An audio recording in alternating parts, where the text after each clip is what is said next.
More of the Zach Gelb Show on Fox Sports 920 The Jersey.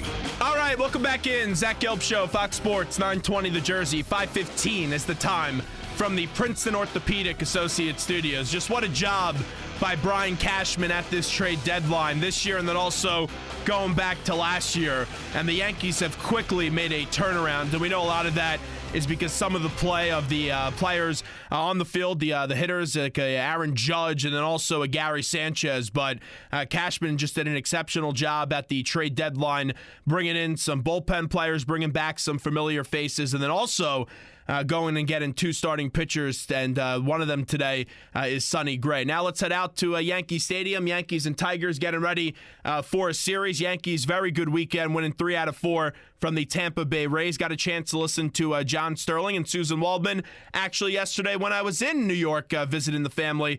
And Suzyn Waldman, the color analyst for Yankees baseball and WFAN, is kind enough to join us right now. Suzyn, always great to talk to you. Thanks so much, and how are you?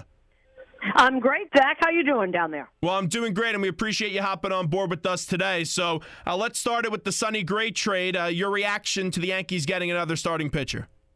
Well, this is a good starting pitcher, and there are a couple of things that this is. Make no mistake about it. This is not necessarily an ace-type player. He's a very good pitcher, but he doesn't need to be an ace here. You have Severino, who's turned out to be the ace.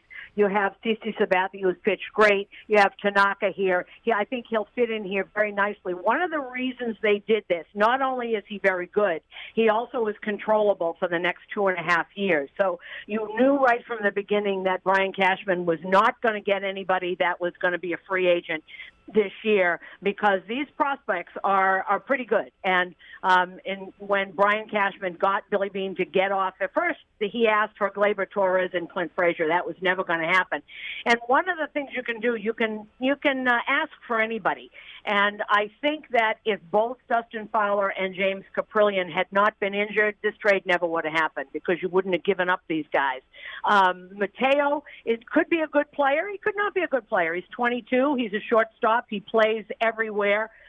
We hear so much about these prospects, but as I said to somebody on another show, how many shortstops do you need in one organization? And Mateo has been playing second, he's been playing third, and I think they might even have put him in the outfield a little bit. 22 and was at Double-A. Dustin Fowler is as good a center fielder as I've seen come through this organization, and that means everybody. He is. I always compared him to Fred Lynn. He's that kind of center fielder. He's really, really good. But when you tear up your patella tendon, a lot of people don't come back from that. Garrett Richards isn't back yet. He thinks that he'll be back in 4 to 6 months, and Oakland need a center fielder, so they went out and they got Dustin Fowler. James Caprillion, when he is back, and it probably is not going to be until the middle of next year. If James Caprillion didn't get hurt, Zach, and have Tommy John, he would have been here already. He was that good and that close. First-round pick a couple of years ago, but a college guy, so he already has had experience pitching, really throws hard, really has all the pitches. He's tremendous. And that, to me, is if this works out for Billy Beane, Mateo, we know, is going to be a nice shortstop. He's going to be a really good player. Dustin Fowler, if he comes back, and if Caprillion is what we all think he is, and he gets back from his injuries, they've gotten quite a haul. But this shows you how deep the Yankees farm system is. Very deep. They can trade these guys and not miss a beat. And it's unbelievable the job that Cashman has done. And you see how quickly that tune has changed, because I thought the Yankees were going to go into a year or two of rebuilding and obviously spend some money as well. But what Cashman did last year was a no-brainer. And what he did this year didn't mortgage the future, but he did a sensational job.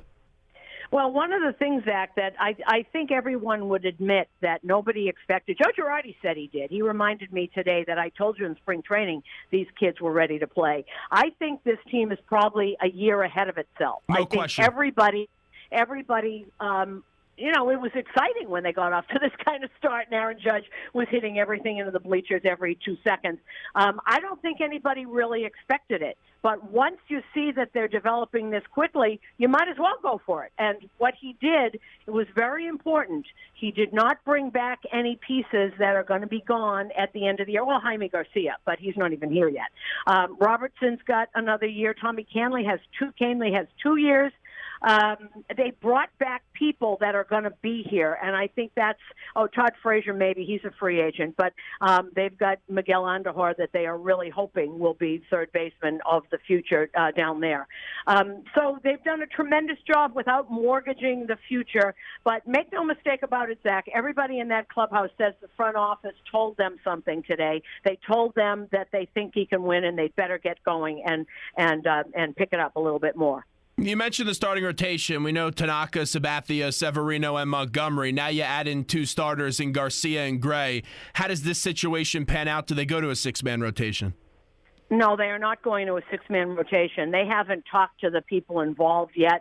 It would not be a terrible thing if they, sent Jordan Montgomery down to AAA to keep starting on rotation and then brought him back in September, because eventually here you're going to get to the dreaded innings limit. And don't forget that Jordan Montgomery started in AA last year. That would be the logical thing to me. I don't know if that'll happen. Somebody could trip down the dugout stairs right in 5 minutes, and that would be the end of it. But that it'll be Severino, Sabathia, Sonny Gray, Tanaka, and then probably Garcia. I don't know that they would have made a trade for Garcia and then put him in the bullpen.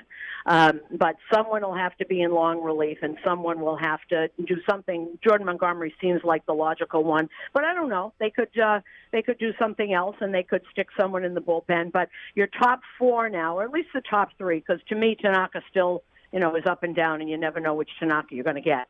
But Severino, CC, and Sonny Gray, that's awfully good. And if that doesn't get people excited down in that clubhouse, then they're playing the wrong sport, because that really is a good top 3, and I'd match that up with anybody.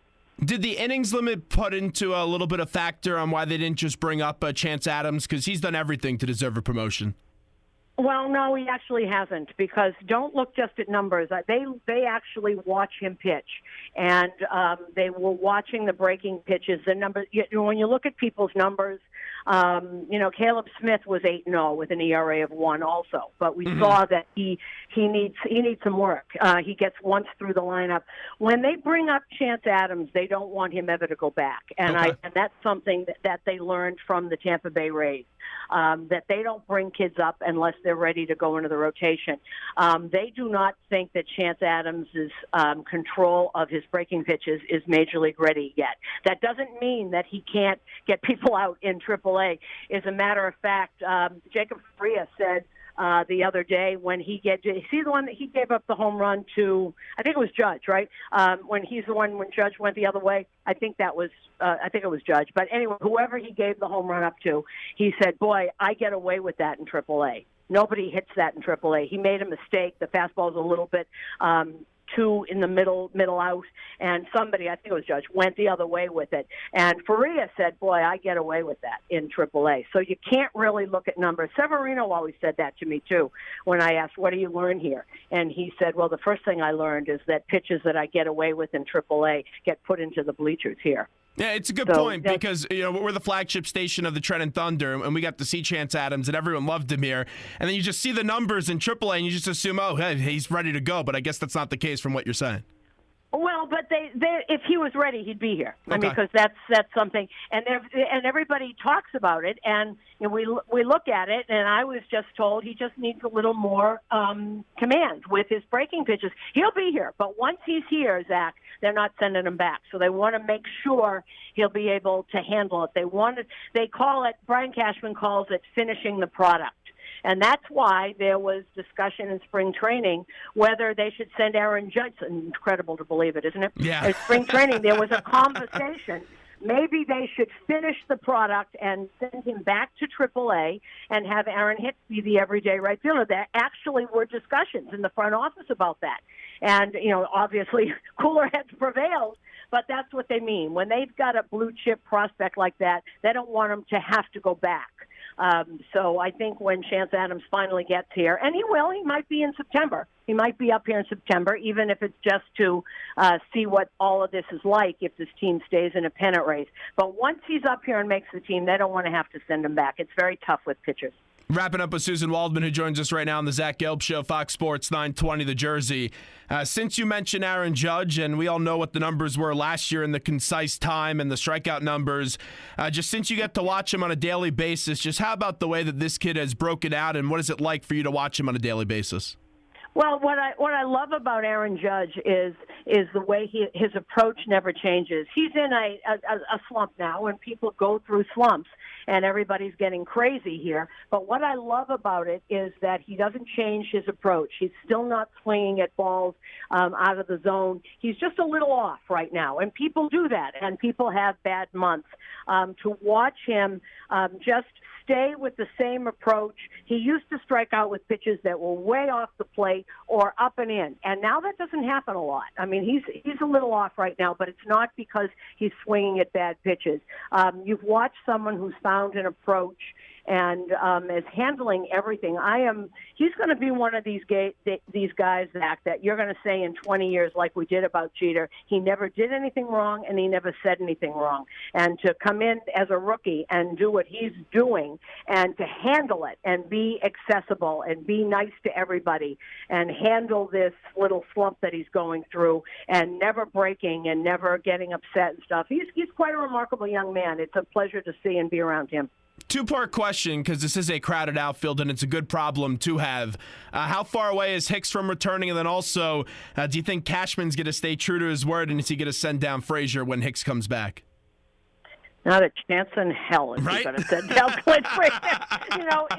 Something always happens.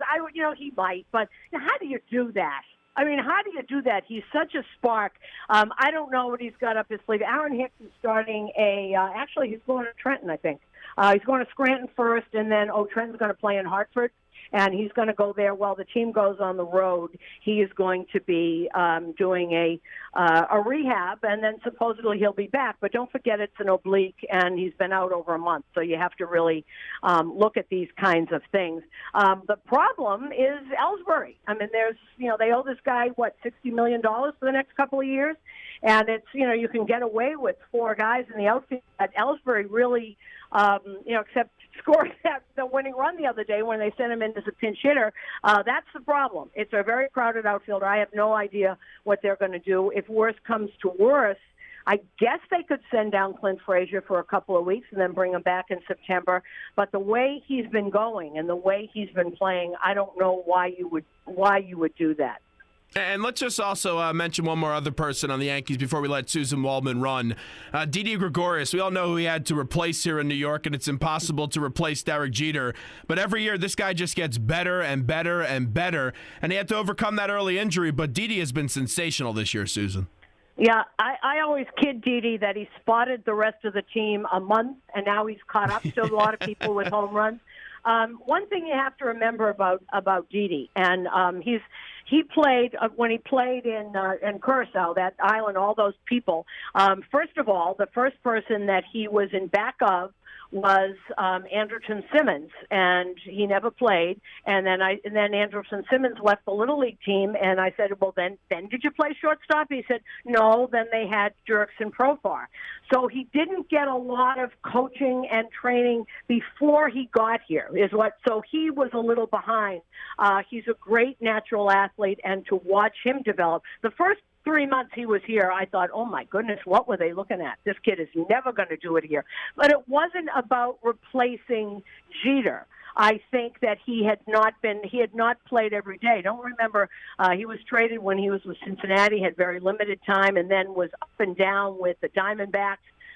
He did not play regularly. So the first time he played in a situation, he was in the middle of New York, and he just did everything. The game sped up for him a little bit. And after a while, he just calmed down, and now he gets better and better every time you see him. He's got an amazing arm. He gets to everything. Watching Didi and Castro play, second and short is just remarkable. You just sort of smile at the two of them. They're like brothers. They're always walking around together, and it's a great double play combination that hopefully they'll have here for a very long time. When these games start to mean a little bit more when you get into September and then when you get into October baseball, this type of young team with also some veteran experience, Suzyn, how do you think they'll respond to that? Oh, they're playing in the middle of New York. There's nothing going to shake this group. And they've got such great veterans here. They've got CeCe here. They've got Brett Gardner here. And I know Matt Holliday is in a terrible slump, but he is as good a clubhouse presence as I've ever seen. And I always knew when Matt Holliday's not a big media guy. He's very quiet. But in spring training, I always knew when Matt Holliday was in the clubhouse because his locker was in the corner, the far corner, and if he was there, there was a circle of chairs around the locker, and every outfielder and every kid in the clubhouse was sitting around, and they were just talking baseball. They'll be fine. I just think this is a very mature group. You know, Clint Frazier lets the game speed up on him a tiny bit. Tremendous talent. And as long as you've got these veterans in here, this team is going to be fine. Well, enjoy the ride, Suzyn. It should be a fun one, and this has been very much a nice surprise what the Yankees have been doing this year, so we appreciate it. Anytime, Zach. Great to talk to you.